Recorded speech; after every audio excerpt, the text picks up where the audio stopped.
150,000 people pass away every single day worldwide. That's 6,400 people every single hour, 107 people every minute of every day around the clock. And some of those people are famous, celebrities. They could be singers, they could be actors, but they are somebody that we know as a famous person. And here recently that's happened. We've lost 3 or 4 right in a row. It always seems to be 3. They go in threes, they say. But one thing that always happens, it never fails, is immediately afterwards, everybody is posting on social media what their experience with that person was or what they liked about that person. Hey, and that's fine.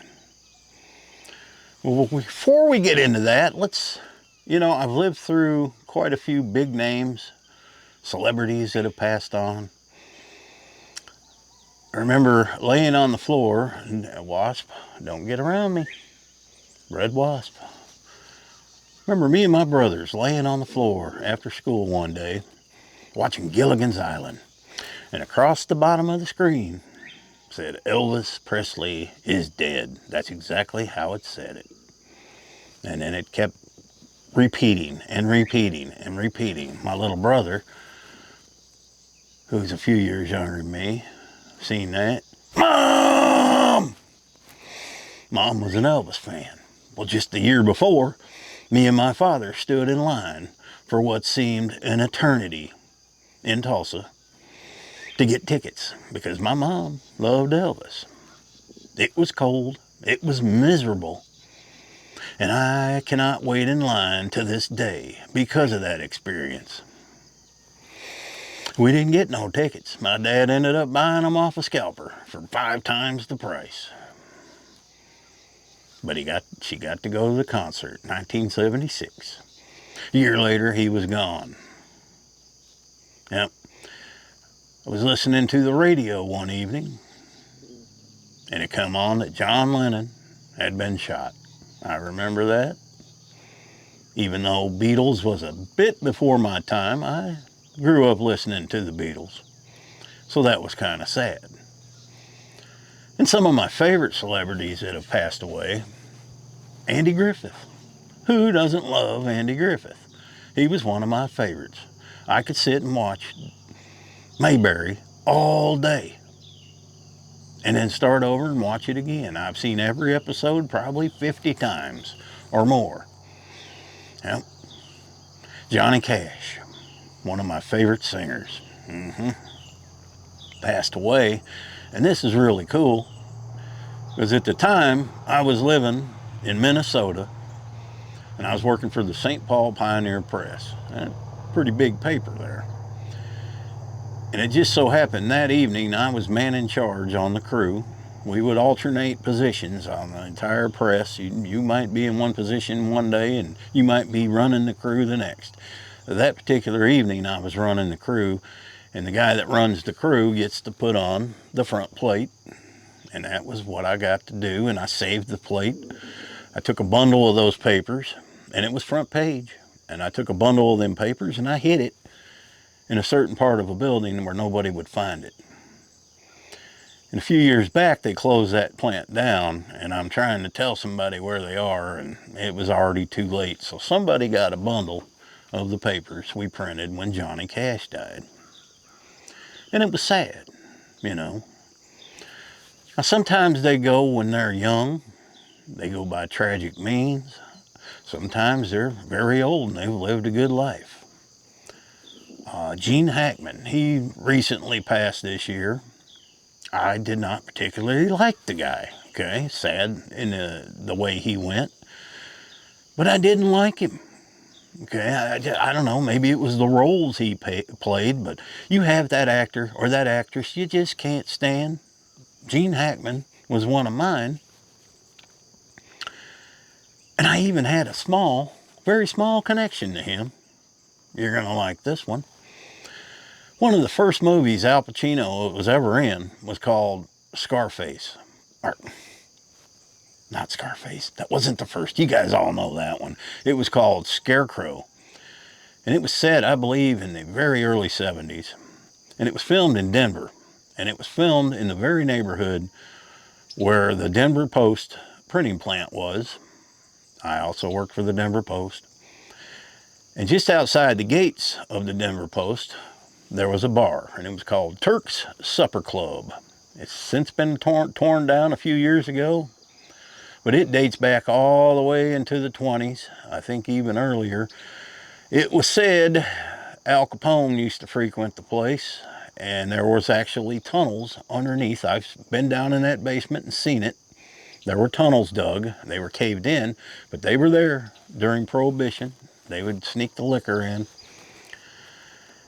And they filmed that movie, The Scarecrow. There are scenes where they're in the bar and they're getting all crazy. And then they go upstairs to an apartment. I've been up in there, almost rented it, but it was too far gone in decay by that point. Didn't want to deal with it. I hadn't even seen the movie then, but the booth where they sat in the movie was still there. Nothing had changed. The place looked the same. I sat my butt in the same spot. Gene Hackman and Al Pacino sat their butts. I ain't got no pictures of it to prove it to you. You're just going to have to take my word for it. That is how silly people are when it comes to celebrities that have passed. You see one pass. Moments after it happens, people are getting on the Facebook and the Twitter and whatever they get on. And if they ever met the guy or had a picture with him, you can bet it's going to be on there. Oh, Merle. You know Merle. I've talked about him in many stories. Yeah, well, let's make up a celebrity here. Let's use my stage name, Homer Noodleman. I stole that from the Beverly Hillbillies. Homer Noodleman passes away. He was Merle's favorite actor. Homer Noodleman also dabbled in singing.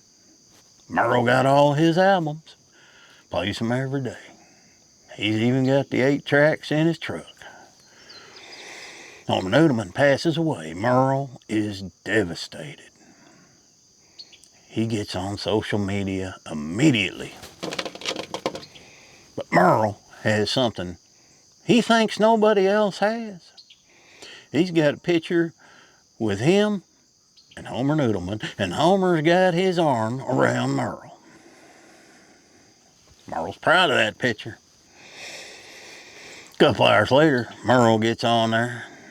He wants to see how many people are impressed by his photo, and all he sees is R.I.P., R.I.P., rest in peace, and prayers. Those are the only 2 responses people ever have when somebody passes away. Prayers for the family, R.I.P. Well, he's getting mad, but he starts scrolling down and he sees another dude. Jim Bob from down the road got a picture with him too. It almost looks identical with the same background. You know why? Because Merle stood in line for 6 hours down at the swap meet where he was signing autographs. And he paid for it. And everybody's got that picture. Merle's devastated. He swears off Facebook forever. But he's back on in 2 hours. That's how it goes, folks. People go ballistic sometimes when a celebrity passes. There's vigils. There's 10,000, 20,000 people at the funeral, okay? I don't get it.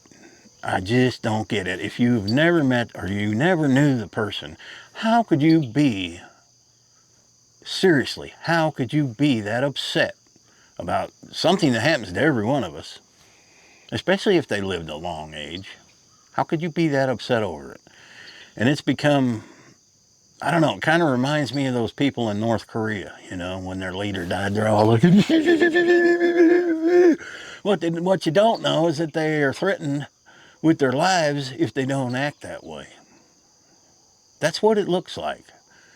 But they're doing it on their own. I remember when John Lennon was shot, they were all lining up around the apartment. I guess it's a city thing, I don't know. They're all there, and they're watching, and they got the candles, and, you know, it's cool to do that for a day, but they did it for years. Michael Jackson is another example. You still to this day see in videos about when he died. They were just human beings just like me and you. The only difference was they are famous. Now, when it comes to somebody dying, I don't know, man. I guess I'm pretty hard-hearted. I don't know. It just doesn't. I thought when and I will mention this, I have not had an immediate member of my family pass away. Grandparents, aunts, uncles, yes. I hear the news. I'm saddened, okay? It's all I really think about for the rest of that day, probably the rest of that week. My grandmother, whom I was very close with, passed away 2015. I had her quite a while. And I thought that would tear me up, and it upset me, okay? She had been in long-term care for a while, so it wasn't like it was unexpected. She lived to be 91. That's a pretty long age. And my nose itches. But, you know, I don't know. It just I don't shed tears. But what's odd is when I lose a dog, I do. It's hard for me to hold back. I do not understand that. Maybe it's because I'm with them every single day and because they're vulnerable. I can't understand, I can't explain, but it really is hard on me when I lose a pet. And that's something I will make a video on soon. Somebody's asked me to do that. Honestly, how do you deal with it? You just get through it. And it's like anything. Over time, you get over it. You don't never really get over it, but it gets easier the longer, you know. And I would imagine losing a child much harder. I haven't had to deal with that, so. But for celebrities, people go overboard with that.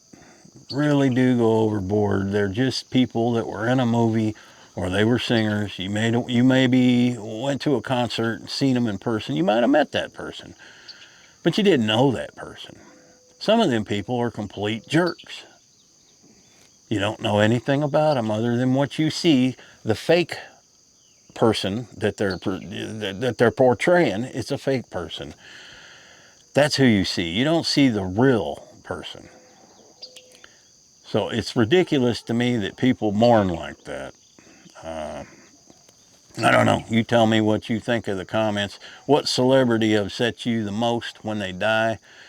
But I'm telling you, anymore celebrities are way out there.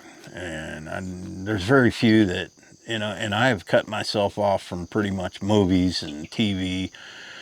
There's celebrities dying every week that I have no clue who the hell they are. Because I didn't watch anything they were in or I didn't listen to their music, so I got no idea, so I feel nothing when they pass. Yeah, I'm sorry for the family, but people get on there, and this is one that really gets me.